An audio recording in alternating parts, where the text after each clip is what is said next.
아멘.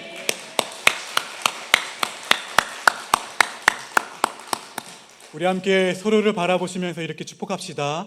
메리 크리스마스.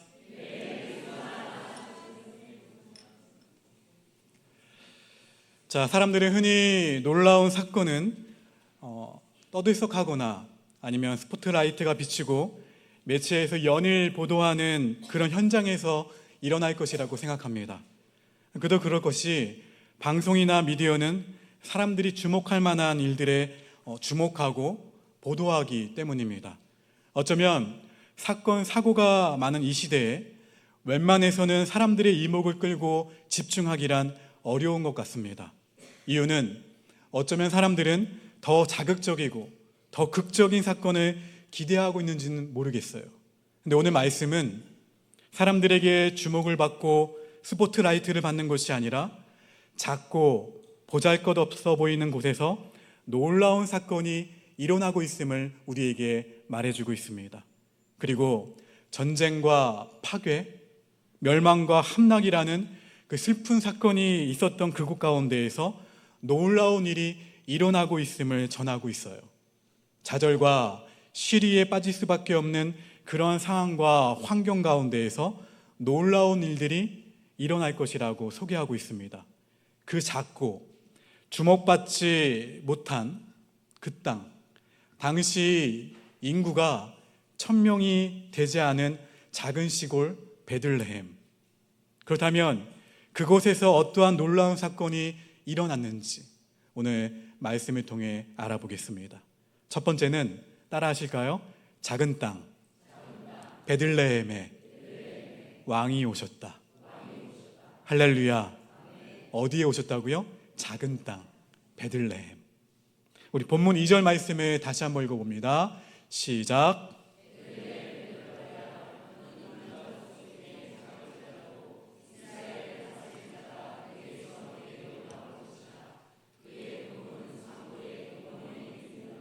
아멘. 오늘 말씀에 나오는 베들레헴 에브라다야라는 이 명칭은 에브라다와 베들레헴이라는 단어가 합친 단어예요. 성경에 종종 이렇게 결합된 명칭이 나오는데요. 그 이유는 스불론 땅에 있는 베들레헴과 구별하기 위한 거예요. 여기서 사용된 이 베들레헴의 뜻은 떡집이라는 의미가 있습니다. 떡집. 에브라다는 풍성한 열매라는 의미를 가지고 있어요.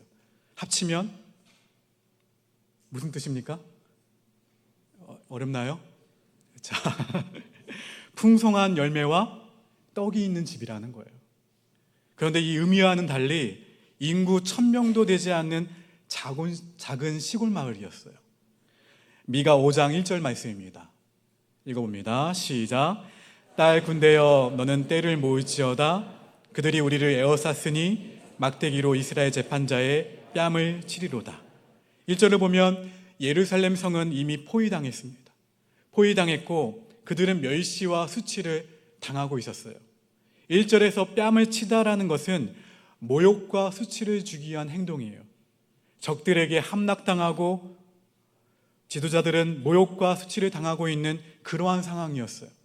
그렇게 원수들에게 수치와 고난을 당하고 있는 그런 상황 가운데에서 미가는 주목받지 못한 땅, 작고 연약한 그 땅에서 이스라엘을 다스릴 자가 나오게 될 것이라고 예언했던 거예요.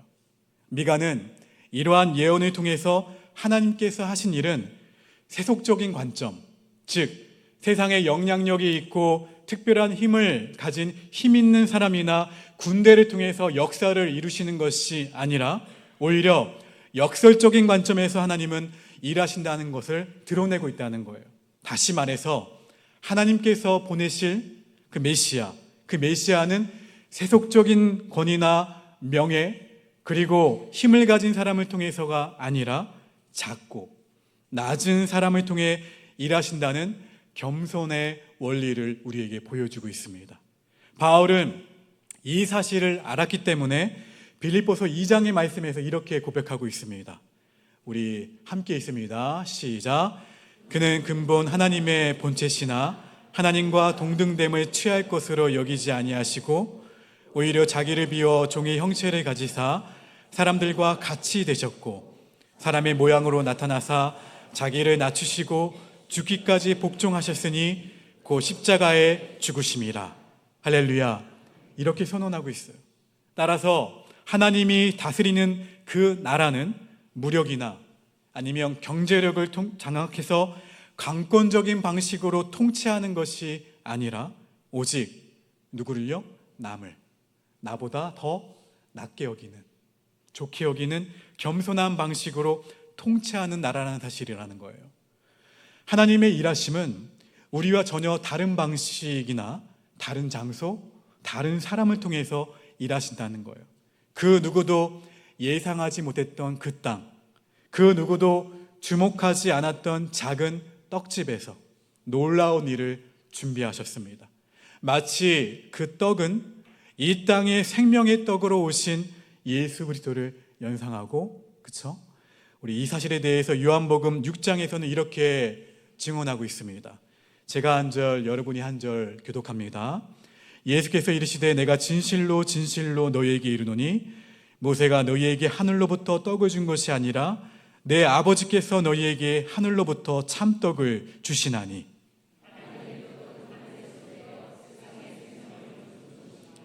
그들이 이르되 주여 이 떡을 항상 우리에게 주소서.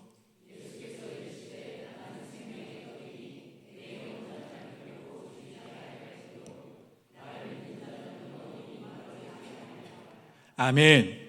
사실 요한복음 6장 15절 말씀을 보시면 그러므로 예수께서 그들이 와서 자기를 억지로 붙들어 임금으로 삼으려는 줄 아시고 다시 혼자 산으로 떠나 가시니라. 사람들은 예수님을 자신들의 세속적인 그 욕구를 이루어줄 초자연적인, 초인적인 사람인 것으로 여겨서 예수님을 왕으로 모시려고 했어요. 내가 필요해서, 내가 필요한 것을 충족해 주실 수 있는 분이라 여겼기 때문이죠. 그렇지만 예수님께서 다스리시는 나라는 그러한 나라가 아니기 때문에 예수님은 혼자 산으로 가셨습니다. 예수님이 이 땅에 생명의 떡으로 오셔서 생명을 살리고 구원하는 일에 전념하셨어요. 하나님의 일은 우리가 예상하지 못하는 장소와 우리가 예상하지 못하는 상황 가운데에서 일하기 때문에 실로 어마어마한 일입니다. 이 일은 하나님이 오래전부터 계획하신 하나님의 경륜과 하나님의 지혜로 시작된 구원의 선물이에요. 하나님은 작고 초라한 그 땅에 세상을 구원할 생명의 떡을 탄생시키신 것처럼 지금 오늘 작고 보잘것없는 누구에게 오셔서요? 나에게 오셔서 우리를 새롭게 회복시키어 겸손한 왕의 계보를 이어가게 하십니다. 성탄절 이 아침 비록 부족하고 나약하지만 나에게 찾아오셔서 나를 통해 위대한 일을 행하시기를 원하신다는 거예요. 우리를 통해 생명을 전하는 위대한 일을 하실 수 있는 저와 여러분 모두가 되시기를 주의 이름으로 축원합니다. 여러분, 하나님은 우리가 전혀 예상할 수 없는 방법으로 우리에게 찾아오십니다. 세속적인 방법과 전혀 다른 방식으로 우리에게 찾아오셔서 위대한 일을 행하신다는 거예요. 비록 낮고 낮은, 작고 작은 이곳에 오셔서 비록 작고 초라한 나에게 찾아오셔서 생명을 이어가는 놀라운 일을 행하신다는 거예요. 내가 바로 그 놀라운 일을 행하는 축복의 통로가 되기를 주의 이름으로 축원합니다. 우리 옆 사람에게 고백합시다.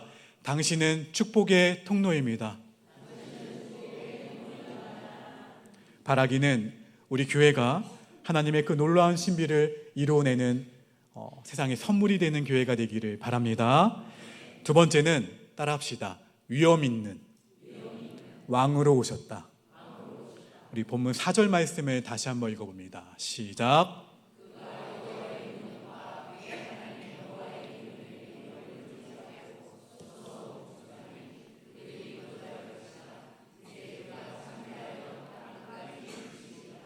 작고 초라한 땅에 오신 예수 그리스도, 여러분이 잘 알고 계신 것처럼 마국간에서 아무도 알아봐주지 않는 그곳에서 오직 육신의 아버지와 어머니와 있는 그곳에서 아무도 반겨주지 않는 그곳에서 예수님은 태어나셨어요. 누가 보아도 힘이 없어 보여요. 누가 보아도 연약한 갈대처럼 보입니다.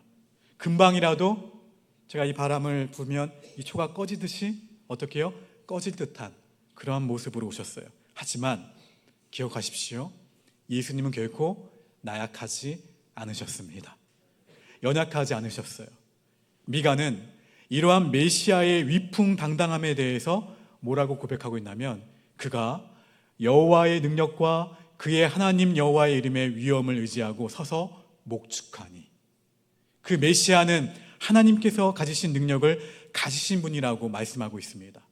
출애굽기 15장 2절에서는 구원을 가져오는 힘이라고 나타나고 있죠. 함께 있습니다. 시작.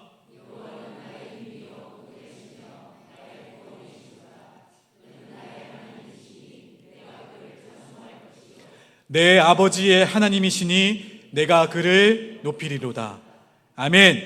또한 사사기 9장 51절에서는 대적으로부터 철저하게 보호하시는 의미로 사용됩니다. 함께 힘차게 고백합니다. 시작.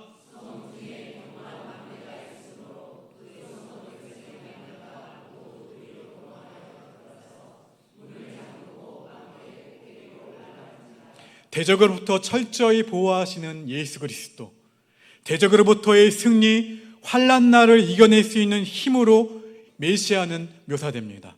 이러한 의미를 살펴볼 때 메시아는 하나님으로부터 친히 힘을 공급받아서 자신의 백성을 돌보실 뿐만 아니라 그들에게 필요한 모든 것을 충족시켜 주시는 분이라는 사실을 묘사하고 있다는 거예요.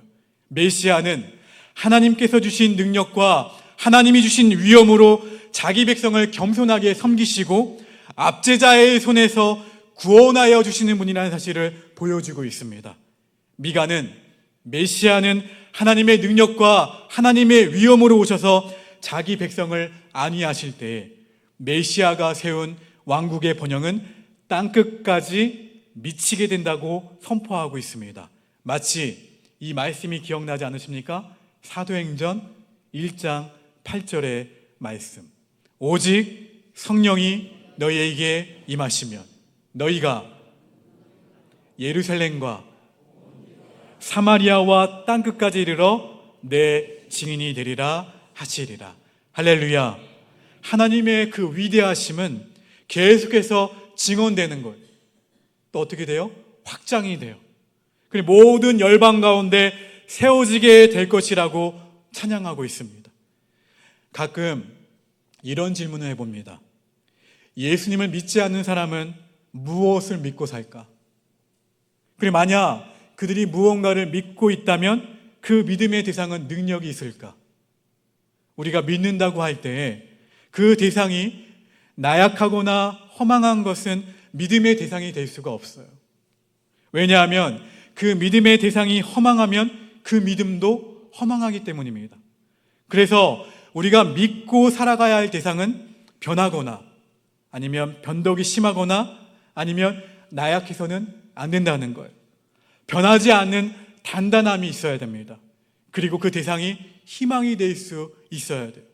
그런 의미에서 우리가 무엇을 믿고 살아가느냐는 매우 중요한 질문입니다. 미가는 우리가 믿고 살아가야 할 대상, 즉 메시아는 하나님의 능력으로 우리를 어떻게 하시는 분이라는 거예요? 보호해 주시는 분이라는 거예요. 즉 메시아는 우리를 압제자의 손에서 구원해 주실 뿐만 아니라 환난 날에 승리를 주시는 분이시라는 거예요. 누가는 사도행전 10장 38절 말씀에서 하나님께서 예수님에게 모든 사람을 고치는 능력을 주셨다고 말씀합니다. 같이 읽어봅니다. 시작.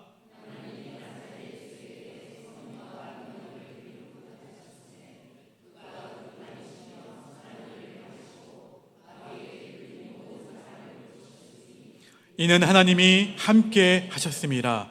아멘.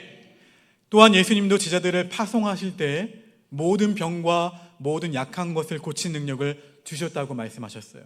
마태복음 10장 1절의 말씀 함께 고백합니다. 시작.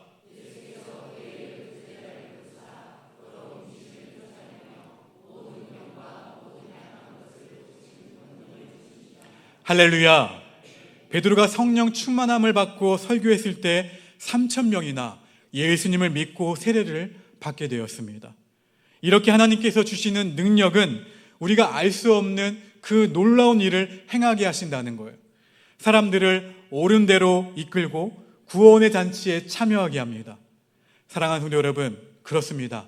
우리가 기다리고 대망하며 이 성탄절에 맞이한 예수 그리스도는 하나님의 능력을 덧입는 하나님의 사자입니다. 능력으로 우리를 이끌 하나님의 목자이십니다. 우리는 그 예수님을 믿고 따르고 있어요. 우리가 그 예수님을 믿고 따를 때 하나님의 능력을 우리에게 위임해 주신다는 거예요. 그리고 예수님은 그 능력으로 많은 사람을 옳은 곳으로 이끄는 사명을 우리가 감당하게 되기를 원하신다는 거예요. 간절히 바라기는 능력받고 성령 충만하여 예수님을 바라봄으로 하나님 나라를 증언할 수 있는 이 성탄절이 되기를, 우리의 삶이 되기를 주님의 이름으로 축원합니다. 마지막으로 따라합시다. 평강의 왕으로 오셨다. 할렐루야. 우리 본문 5절 말씀 읽어봅니다. 시작. 이 사람은 평강이 될 것이라. 여기까지. 이 사람은 평강이 될 것이라.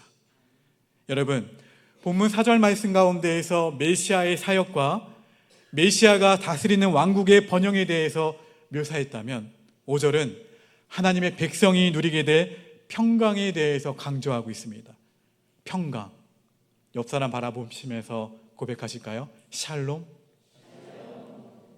이 샬롬이라는 단어는 메시아가 어떻게 해요? 내 삶 가운데에 왕으로 오시는 거예요. 주인이 돼서 왕이 되시는 결과로 주어지게 되는 그 평안한 상태를 말합니다. 샬롬. 빌립보서 2장 9절과 10절에도 보면 가장 어떠한 이름이요? 뛰어난 이름. 뛰어난 이름을 주셔서 하늘에 있는 자와 땅에 있는 자들과 땅 아래에 있는 자들이 모두 그 이름 앞에 복종하게 하실 것이라고 선언하고 있어요. 그 우주적인 힘을 가진 예수님이 다스리시는 왕국은 샬롬입니다. 샬롬.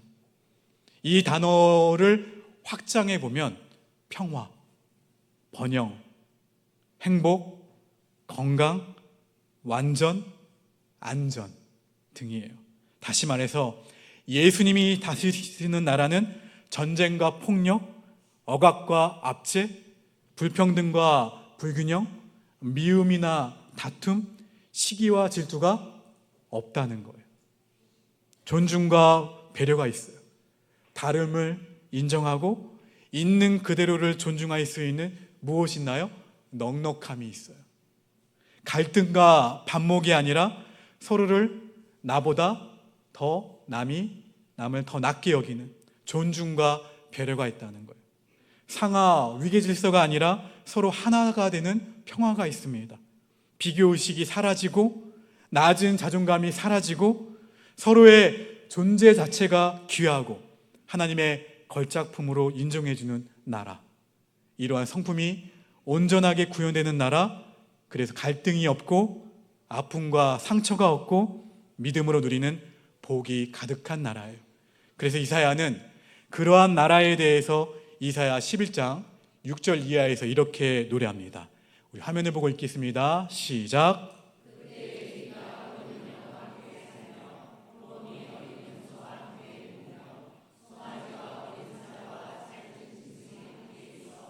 어린아이에게 끌리며 암소와 곰이 함께 먹으며 그것들의 새끼가 함께 엎드리며 사자가 소처럼 풀을 먹을 것이며 젖먹는 아이가 독사의 구멍에서 장난하며 젖된 어린아이가 독사의 굴에 손을 넣을 것이라. 내 거룩한 삶 모든 곳에서 해됨도 없고 상함도 없을 것이니 이는 물이 바다를 덮음같이 여호와를 아는 지식이 세상에 충만할 것임이니라. 아멘. 메시아가 다스리는 나라는 관념에만 존재하는 나라가 아니라 예수님을 어떻게 해요? 믿음으로 우리의 삶의 현장에서 실현할 수 있는 구체적인 나라예요. 오늘 말씀은 이러한 하나님 나라를 성취하며 어떻게 하라는 거예요? 누리며 살라. 이 성탄절에 누리라는 거예요. 과연 이러한 나라가 실현될 수 있을까요? 많은 성도님들과 대화하다 보면 목사님, 이러한 나라는 천국에서나 누릴 수 있을 것 같아요 라고 반응합니다. 사실 이 대답에는 우리가 믿은 그 믿음과 삶의 현장과는 괴리감이 너무 멀다는 느낌을 가져요. 이 땅에서는 느낄 수 없는 그러한 세상이라고 느껴집니다. 그렇다면 정말 이 땅에서는 그렇게 누리지 못하며 살까요? 여러분, 믿음이 무엇인가요? 믿음. 물론 믿음은 예수님을 믿는 믿음이죠. 그렇죠? 이 믿음을 전제로 하여 믿음은 따라합시다. 믿음은 누림이다. 할렐루야. 우리가 믿는 그 믿음이 현실화되기 위해서는 말씀이 그대로 이루어진다는 믿음이 있어야 돼요. 그리고 말씀을 통해 주시는 그 원리를 내가 마음껏 누리는 거예요. 사실 많은 성도가 이 믿음에 대해서는 잘 알고 있지만 믿음이 누림으로 나아가야 한다는 원리에 대해서는 잘 몰라요. 분명한 것은 하나님은 두리뭉실한 말씀을 하신 것이 아니라는 거예요. 우리의 삶에서 그대로 실현할 수 있는 그러한 능력의 말씀을 우리 모두에게 주셨습니다. 그렇기 때문에 그 말씀을 어떻게 하자는 거예요? 믿으셔야 돼요. 믿고 그래도 실현될 것이라는 그 믿음을 바탕으로 누리는 믿음이 필요하다는 거예요. 사도행전 3장 말씀을 보면 베드로와 요한이 기도하는 시간에 성전에 올라갈 때 태어나면서부터 걷지 못하는 사람이 성전 문 앞에서 구걸하고 있었어요. 베드로와 요한은 불편함으로 누리지 못하고 있는 안진뱅이를 어떻게 합니까? 주목해서 바라보았죠. 그리고 뭐라고 말합니까? 뭐라고 선언합니까? 은과 금은 내게 없거니와 내게 있는 이것을 내게 주노니 나사렛 예수 그리스도의 이름으로 일어나 걸으라. 할렐루야. 그리고 오른손을 잡아서 일으켰어요. 그때 발과 발목이 곧 힘을 얻고 뛰어 서서 걸으며 그들과 함께 성전에 들어가면서 걷기도 하고 뛰기도 하면서 하나님을 찬양했습니다. 사랑하는 성도 여러분, 믿음은 누림이에요. 이 성탄절 아침 누리지 못하는 믿음은 이론에 갇힌 교리적인 믿음에 불과합니다. 우리 믿음은 사변적인 교리가 아니라 삶에서 현실화될 수 있는 하나님의 능력이에요. 그래서 바울은 고린도전서 1장 24절에서 그리스도는 하나님의 능력이요 하나님의 지혜라 말씀하고 있고, 로마서 1장 16절에서 내가 복음을 부끄러워하지 아니하노니 이 복음은 모든 믿는 자에게 구원을 주시는 하나님의 능력이 됨이라. 먼저는 유대인에게요 그리고 헬라인에게로다 라고 분명하게 선언하고 있어요. 성탄절, 하나님께서 우리에게 메시아를 보내주신 이유는 바로 누구를 믿으라는 거예요? 예수님을 믿으라는 거예요. 그리고 그 믿음으로 자유하게 하시는 하나님의 은혜를 누리라는 거예요. 그래서 하나님은 비록 작은 땅 베들레헴, 초라하고 주목받지 못한 이곳, 그리고 남해 끝에 있는 오폭교회, 실패와 낙담으로 얼룩진 우리 삶에 찾아오셨어요. 그리고 마치 삭개오에게 찾아오셔서 내가 오늘 너의 집에 유하겠다 말씀하신 것처럼 오늘 우리의 삶에 찾아오신다고 약속하십니다. 그리하여 능력과 위엄을 우리에게 주시겠다고 말씀하세요. 더 나아가 평강을 이루는 거룩한 소명자로 내가 너를 세우겠다 말씀하십니다. 간절히 바라기는 여러분, 오늘 성탄절을 통해 우리에게 오신 예수님 때문에 우리의 삶이 회복되는 은혜가 있게 되기를 주의 이름으로 축원합니다. 실패감이 사라지고 승리하는 삶이 되기를 바랍니다. 슬픔과 아픔이 변해서 기쁨이 되기를 바랍니다. 찬송이 되는 은혜가 있기를 주의 이름으로 축원합니다. 모든 아픔과 고통이 사라지고 하나님의 평강을 누리게 되기를 바랍니다. 모든 전쟁과 모든 폭력이 사라지게 되기를 바랍니다. 여러분, 예수님이 이 땅에 아기 예수님으로 오셨을 때 영적으로 깨어있는 이들, 하나님을 사랑하고 사모하는 이들이 예수님께 경배했던 것처럼 우리 시대의 고난과 우리의 고통의 모습 앞에서 우리의 가정과 우리 지역과 나라와 민족과 열방의 아픔 앞에서 그저 기도만 하는 것이 아니라, 그저 가만히 있는 것이 아니라 세상의 빛, 세상의 소금, 그리고시 우리의 자화상임을 기억하고 세상을 맑고 밝고 환하게 비추는 빛으로서 우리 자신을 녹여내고 우리 사회의 어둠을 밀어낼 수 있는 그러한 그리스도인들 모두가 되시기를, 그러한 성탄절이 되시기를 주님의 이름으로 축원합니다. 우리 함께 두 손을 가슴에 얹고 기도합니다. 우리가 예상하지 못하는 방식으로 일하시는 하나님, 하나님은 오래전 주목받지 못한 땅, 사람들에게 관심을 전혀 받지 못했던 그 작은 땅에 오셔서 놀라운 일을 행하셨습니다. 모든 사람이 이해할 수 없는 방식으로 오셔서 자기 백성을 섬기셨습니다. 겸손의 모습으로 오셔서 섬김이라는 통치 방식으로 우리를 다스려 주셨습니다. 비록 작고 연약한 모습이었지만 결코 나약하지 않는 삶의 방식으로 우리의 모든 고난과 아픔, 갈등과 반목을 사라지게 하시고 진정한 평화로 다스리셨습니다. 그리하여 우리에게 구원이라는 선물, 누림이라는 번역을 선물로 주셨습니다. 그리고 계속해서 예수 그리스도를 믿는 그 믿음 안에서 그 모든 것을 누리게 하셨습니다. 그러므로 간절히 기도합니다. 주님, 나의 아픔을 씻어 주시옵소서. 실패감과 좌절감이 사라지게 하여 주시옵소서. 희망을 보게 하여 주시옵소서. 승리하게 하여 주시옵소서. 낮은 자존감으로 인해 관계가 깨지고 반복되는 상처 가운데 살아가는 삶의 방식에서 벗어나 이 성탄절 아침 존중하고 배려할 수 있는 넉넉한 삶, 능력 있는 삶이 되게 하여 주시옵소서. 그리하여 우리 가운데 역사하시는 주님을 열방 가운데 증언하는 삶이 되게 하여 주시옵소서. 이 모든 말씀 예수님의 이름으로 기도합니다. 아멘.